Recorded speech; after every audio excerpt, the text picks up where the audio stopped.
Good morning, meron po tayong short devotion at konting prayer para ngayon, pag meron kayong problema ngayon habang tayo nag-devotion, ay maalis na yan. The problem is there are some spirits that sometimes they stay with you, kaya natutukso ka. Pag sinabing tukso, dalawa pong words ang critical sa Ingles. Tukso,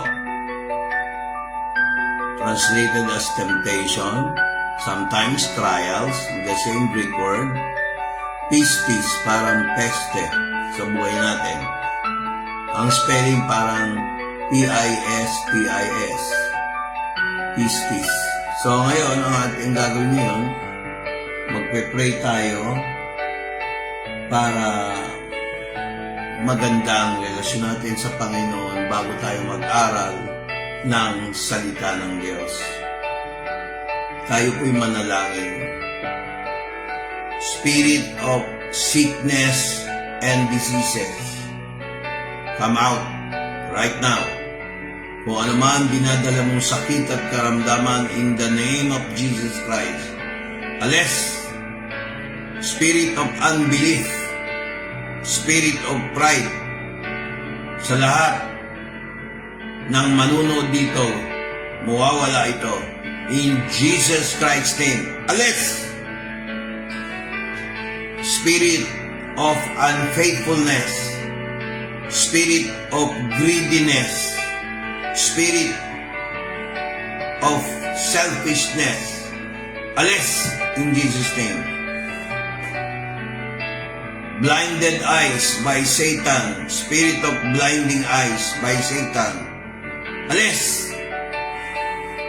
Spirit of being religious, alis. Lord, I claim these promises for those who are connected with your name, Jesus Christ. Through me, manifest this. Spirit of the love of money, being confused for the need of money, alis. Spirit of deception, alis. Lord, maging loyal kami sa iyo, hindi sa sambahan, hindi sa simbahan, sa loyalty to religious organization, alis in Jesus' name. Spirit ng pagiging tulala, alis in Jesus' name.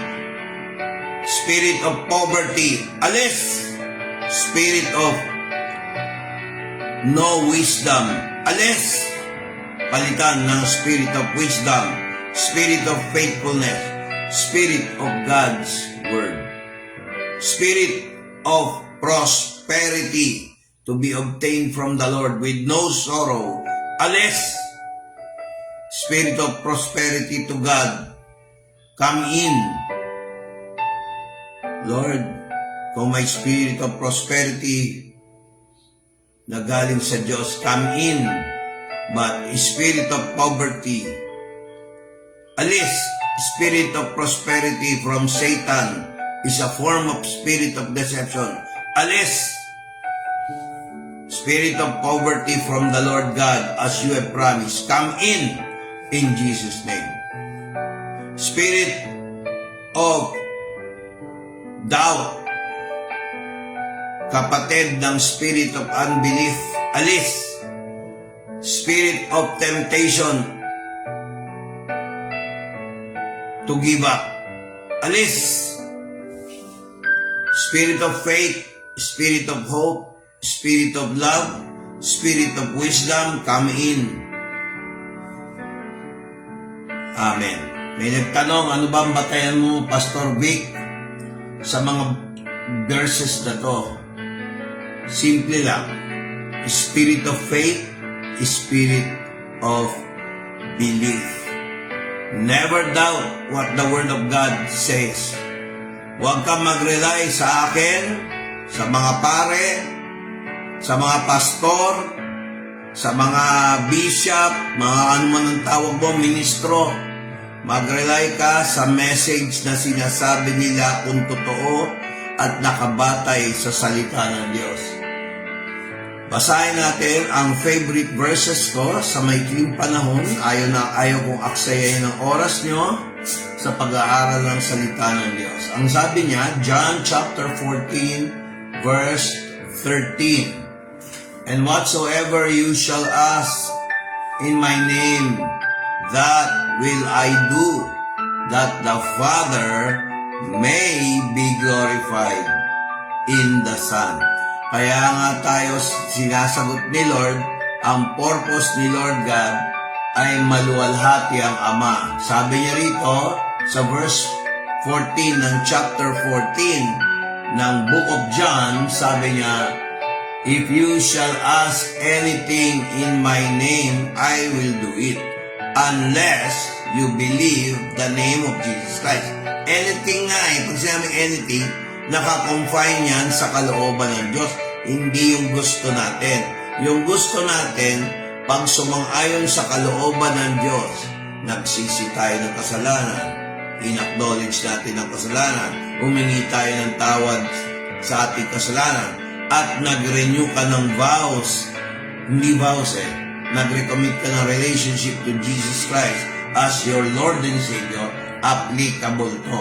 Bakit? Ang sabi niya ito, paano naman natin mag-garanti ang naririnig ni Jesus yung kanyang pangako? Bago pa siya mamatay, ipinangaral niya to. And I will pray the Father, and He shall give you another Comforter, that He may abide with you forever. At ako'y mananalangin sa Ama at bibigyan kayo ng isang magpapatnubay. At siya'y mananatili sa inyo magpakailanman. Siya ang, verse 17, siya ang Espiritu ng katotohanan na hindi kayang tanggapin ng daigdig dahil hindi nila nakikita to at hindi nila kilala. Ngunit makikilala niyo siya sapagkat siya ay nakatira sa iyo at siya ay mapupunta sa loob mo. Hindi narinig niyo yung sinabi niya. Even the Spirit of truth whom the world cannot receive because you see Him not, neither you know Him, but you know Him, for He dwelleth with you and shall be with you. Sino magkakaroon ng Holy Spirit? Yung nakikinig kay Jesus Christ. Sino ngayon yung nanonood? Yun nakikinig kay Jesus Christ. Sabi niya, I will not leave you comfortless. Are you worried? Jesus will solve your problem. Sabi niya, I will not leave you. I will come to you. So, napaka-importante ng mga verses dito.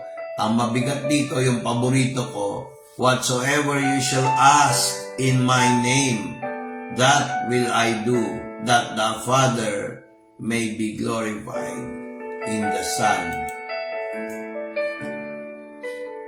Kaya nga sinabi ni Jeremiah the prophet sa 29 verse 12, then you shall call upon me, and you shall go and pray unto me, and I will hear you.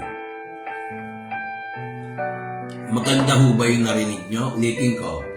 Then shall ye call upon me, and you shall go and pray unto me, and I will hearken unto you. Kaya mga kapatid, kayo'y tatawag sa akin, at kayo ay hahayo at mananalangin sa akin, at didinggin ko kayo. Napakaganda ng verse na yan. Tapos minsan may hinihingi kayo ngayon, ito yon, Matthew chapter 7 verse 7. Isa rin paborito kong verse. Sabi niya, ask and it shall be given you, seek and you shall find, knock and it shall be opened unto you. Pansinin niyo yung mga salitang ask is an action word. Seek and you shall find. Knock and it shall be opened unto you. Wala pa akong nakita sa Bible na pinangako ni Jesus Christ na hindi natupad. Pag hindi natupad yan, ito taga nyo sa bato. Kulang ka lang sa faith. Minsan may faith ka, sabi ni Vic lingkod ng Diyos yun hindi ka pa rin nawalan ka ng pag-asa, hope. Hindi ka pa rin, wala ka pa rin faith. Kasi pag may faith ka, hindi pa dumarating, paniwala mo, dadating. Hope, umaasa ka, dadating. Pag-asa. Kaya mga kapatid, huwag kayo maniniwala sa mga tao nagsasabi sa'yo, puro kadasal, walang mangyayari. Mga kapatid, naranasan mo ba yung lahat na ng paraan ginawa mo, walang nangyari? Huwag kang give up kasi sabi niya, without hope, it is not faith at all. Kasi hindi mo ina-apply. Meron ba namang faith at saka hope? Ina-apply mo, nakuha mo na. Hindi na faith at hope yun. Ang tawag doon, facts. Ang tawag doon, answered prayer. Pero pag hindi pa ina-answer ang prayer mo para mag-guarantee sa 100% sagutin yan, do not give up hope. Hope for the better, not for the worst. Even in worst condition. Ulitin ko, never leave hope. Keep hoping even there is no manifestation, because in due time 100% sasagutin niyang panalangin mo. Ang problema kasi sa tao, tayong lahat, nag-give up tayo ng hope, wala nang faith yun. Di ba sabi nga ni Jesus, tingnan nyo, babasahin ko yung 1 Corinthians 13:13. Minsan pinipitch ko to paulit-ulit. Bakit? Ito yung formula, wala naman dun sa mga turo ng iba No? Sabi niya dito, di Apostol Pablo, kahit sa last times, applicable to. Sabi niya, and now abides faith, hope, and love, these three, but the greatest of these is love. Ngayon, dahil mahal tayo ng Diyos, hindi pwedeng hindi lagay ng Holy Spirit sa puso mo ang tamang ipagpe-pray mo. Ulitin ko, hindi pwedeng mag-pray ka na wala ang Holy Spirit sa heart mo. Mapupunta lang yan doon sa ginawa natin kanina. Ulitin ko, spirit of unbelief, spirit of pride, spirit of religion, ales, palitan ng spirit of love, spirit of hope, spirit of faith, spirit of belief. Yan. Tandaan nyo yung pinag-pray na, in Jesus Christ's name. Sabihin ko talaga sa iyo, this day, 100% sasagutin ng Diyos ang panalangin mo in Jesus Christ's name. Siguraduhin mo, nasa kalooban ng Diyos. Huwag yung, Lord, magpe-pray ako para marami akong girlfriend. Hindi ganoon, kapatid. Ang tama, Lord, i-reveal mo sa akin kung kami talaga ng girlfriend ko ang magkakatuluyan. Mahal ko siya, I pray mahal niya rin ako. Ganon namang kalooban ng Diyos. Hindi yung, Lord, nalilito ko kung sasagutin ako ni Fe, ni Lorna, may kantang gano'n. Mali yun. Di ba? Pero hindi rin mali sa human terms dahil selection and then, di ba? Selection ba yun? And choose one. Pero ang purpose mo ay beyond the will of God, talagang hindi sasagutin niya. Pero napaka-imposibleng mag-pray ka ng ganon kung, hello, kikinig ba kayo?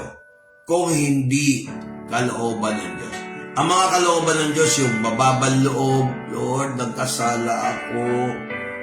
Lord, ang tanga-tanga ko, hindi ko tinanong sa'yo ang kalooban mo. Yun, pwede mo sabihin niya, ginagawa ko yun. Pero pag nagsisi ka ng kasalanan, hindi ka na tanga. Alam mo kung ano ka? Wise. Why? You choose God's will. Amen ba? Kaya, maganda yung ating natutunan. I hope na-bless kayo. Para doon sa nahuli, pwede naman i-replay itong video ito pagtapos na yung live. Naulitin ko, spirit of pride, spirit of unbelief. No? I drive you out in Jesus Christ's name. Spirit of faith, come in. spirit of prosperity in you. I'm not preaching prosperity because prosperity is written in the Bible. Sabi sa 1 John, I wish you to prosper. Diba? Basahin natin, baka sabihin nyo prosperity gospel. Kung prosperity gospel yan, di dapat hindi sinulat sa Biblia, mga kapatid. Bigyan ko kayo ng sample. Pag nag-travel kayo, Romans chapter 1 verse 10, sabi, ang laging isinasamo ko, kung ngayon sa wakas, anumang paraan ay makapalad ako sa kalooban ng Diyos na makarating sa inyo. Sa English, making request, if by any means, now at length. Hindi ko, making request, if by any means, now at length, I might have a prosperous journey by the will of God to come to you. Always mention the word, the will of God. Why? God is sovereign. God is the supreme court of the whole universe. God is the judge. God is the blesser. God is the provider. God is the one who answers prayer. That is the reason why you always mention God is the Savior of our soul. Because if we do not have God as our personal Savior, who is the God that will salubong to you? Of course, it's Satan. Magsama-sama kayo sa Tartarus, the Greek word for hell. Okay, Tartarus. Mga kapatid, pakinggan nyo salitang tartar sa ngipin. Pag may tartar, wala ng pag-asa. Kaya mga kapatid, napakaganda ng sinabi ng Lord. Sabi ni Apostle John, the beloved, sa 3 John 1:2, Beloved, pakinggan nyo to kung prosperity gospel to para dun sa mga skeptics. Ayaw kayo i-bless nung mga ngaral na yun. Pero nandito sa Bible, po-prosper ka. Pakinggan nyo ba yun? Beloved, sa 3rd letter of John chapter 1 verse 2, Beloved, I wish above all things that you may prosper and be in health. That is, as your soul prospers. Minamahal, aking idinadalangin na sa lahat ng mga bagay ay guminhawa ka at bumuti ang iyong katawan na gaya ng pagginhawa ng inyong kaluluwa. Kung prosperity gospel yan, ba't niya sinabi yan? Ano ba masama sa prosperity gospel? Hindi naman kita tinuturuan na huwag magtrabaho, maging tamad. Maliban lang kung katulad ko for health reason. Halimbawa, may pension na naman. Gusto mo ma-tax, yung pension mo, magtrabaho ka. Sigurado may tax. Itatang-tax ka sa tax. Baka hindi nyo alam yung patakaran nyo, maaaring ganun, no? Hindi pa naman natutuloy, pero yung mga nagyayabang na ako, may parenta ako ng bahay. Pag na-discover ng SSS yan, at hindi ka nagbabayad ng tax, mga kapatid, sigurado. So, I hope you were blessed sa maikli nating devotion. Hindi ko naman makita yung mga pangalan dahil andit ng screen dahil pinaliit ko para kita ko yung background kung nagbabago. So, God bless. Tayo manalangin. O Diyos, lahat ng nakakonect, lahat ng manunood ng video nito from beginning to end, i-bless mo. Thumbs up kami sa iyo, Lord Jesus Christ. Yung totoong Jesus Christ na binanggit sa Biblia. Hindi yung Jesus Christ ng pamahiin at tradisyon. In Jesus Christ's name. I-bless mo sila. Ngayon, bago tayo matapos, please sing with me this song.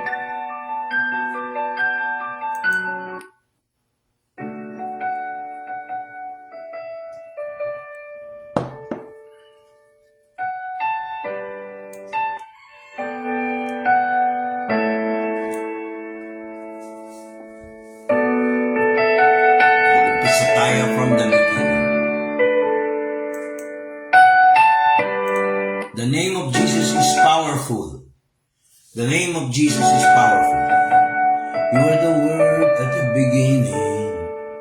One with God the Lord Most High. Your hidden glory in creation, now revealed in you, our Christ. What a beautiful name it is. What a beautiful name it is. The name of Jesus Christ, my King. What a beautiful name it is. Nothing compares to this. What a beautiful name it is. The name of Jesus.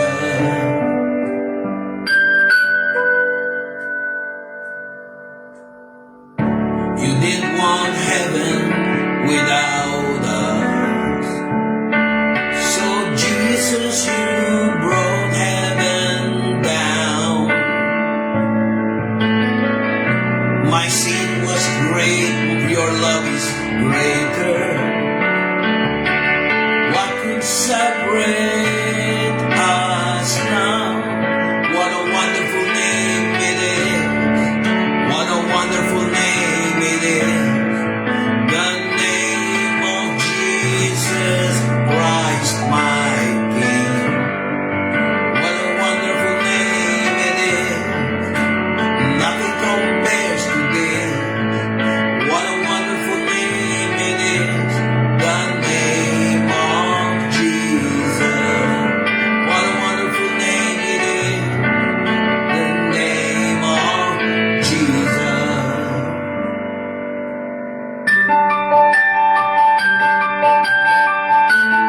God gave the name of Jesus a name above every name, and every name that mentions Jesus, all knees shall bow down.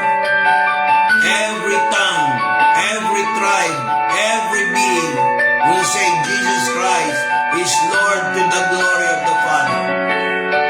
Death could not hold you, the veil tore before you. You silenced the boast of sin and grave. The heavens are roaring the praise of your glory. You are raised to life again. You have no rival. You have no equal. Now and forever our God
sickness and diseases, whoever you are who is listening to this, sickness, diseases, even emotional sickness, intelligence, sickness, emotional IQ that is pouring down on you, putting you down, be gone in Jesus' name. I have testimony to say to you guys. I had stroke 4 times, hypertension, diabetes. Look at me now. Na-stroke ako, candidate for triple bypass. Kala ko nga yung highway bypass dyan sa Bulacan, hindi naman pala. Bypass. Meron pa akong ID ng Philippine Heart Center. But look at me now. Diba dahil pagka ikaw'y na-angiogram, hindi ka na dapat mag-2D echo. Nung tin-2D echo ko, na-clear na yung 2 kong ugat, which is impossible. Binabypass siya, pinapalit niya, tanggal yung ugat, o kaya pinapatungan na ugat na galing sa paa. Pero sa akin, ang case ko hindi. Yung 2 ugat ng puso ko, clear na. Isa na lang ang medyo may bara. Medyo lang, pero hindi na bara. Paano hindi ko pupurihin ng Diyos? Inulit. In-angiogram, clear naman. Yung 2, confirm, clear. Mga kapatid, huwag magpadalos-dalos magpa-opera. Yes, ang doktor, ang surgeons, ministry din yan. Of course, you have to consult your doctor. Pero if you have the faith like me, from the Word of God, maniwala lang kayo. Just believe. Kung kayo nga naniniwala sa mga TikTok, sa mga YouTube, sa mga Facebook, yung mga post doon, meron pang kasinungalingan na post, pinaniniwalaan yung radyo. Bakit hindi ang salita ng Diyos? Remember the lyrics of the song. What a beautiful name, what a powerful name, name above all names. The name of the risen Jesus Christ. Powerful. You have no rival. You have no equal. Now and forever our God reigns. Yours is the kingdom. Yours is the glory. Now the name above all names. What a powerful name it is. What a powerful name it is. The name of Jesus Christ, my King. What a powerful name it is. Spirit of unforgiving, spirit of offendedness, get out. If you really are a Christian, learn to forgive. Forgive yourself, forgive others. Avoid toxic people who will not listen to you. Avoid hypocrite spirit. I remove spirit of hypocrisy. Maging totoo tayo. Di bali na sabihin nila masama tayo. At least inamin natin sa harapan ng Lord. Pero huwag mong tanggapin masama ka. Once you repent in Christ Jesus, hindi ka na yun. Taas noo, magpatuloy sa Panginoon, magpatuloy ng fellowship sa Kanya, mag-praise sa Kanya. Yon, naririnig ka na ng Diyos. Huwag puro hingi, huwag puro ganyan. Magbigay ng sarili. Yourself, your heart, give it to the Lord. He is sincere enough. As He promised, whatsoever ye shall ask in my name, that will I do, that the Father may be glorified in the Son. Amen ba? God bless. Bye-bye.